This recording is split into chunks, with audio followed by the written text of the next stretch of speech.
Ma question donc s'adresse au ministre de l'Intérieur et à Madame la ministre des Outre-mer. Vous avez promis la fin du droit du sol à Mayotte, une mesure que Gérald Darmanin qualifie de radicale. Mais pour un radical, pour tous les républicains radicaux, pourquoi cette exception départementale mahoraise? Bien entendu, il faut une réponse à une situation sociale et sécuritaire explosive. La réalité est très difficile dans le département ultramarin et depuis plusieurs semaines, la population crie sa colère, une colère légitime. Nous avons un devoir de solidarité envers cette île qui a choisi la France, mais quelle réponse apporter? Il faut renforcer notre partenariat avec les Comores, inscrire Mayotte dans son contexte régional pour promouvoir un développement concerté entre toutes les îles de l'archipel. Par ailleurs, sur la question des naissances sur leur territoire, notre collègue Annick Girardin propose un statut spécial permettant la création d'un hôpital extraterritorial mettant en place un double registre de nationalité. Cela pourrait constituer une réponse à cette question essentielle du territoire mahorais. Des moyens en faveur de la sécurité des Mahorais sont attendus. Doit-on ajouter à cela la suppression du droit du sol sur un département français? Ce serait prendre le risque de fracturer l'unité de la République, de créer un précédent quand on sait que la tension est aussi dans d'autres territoires.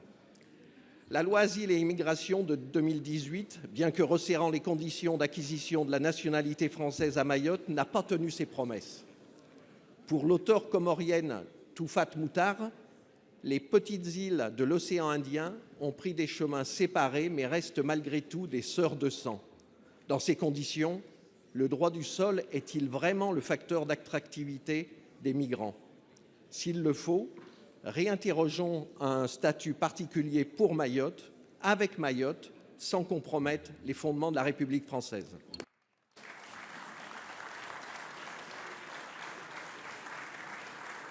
Pour vous répondre, la parole est à Madame la ministre déléguée chargée des Outre-mer, Madame Guévenoux. Merci Monsieur le Président. Monsieur le sénateur Fialaire, vous avez raison.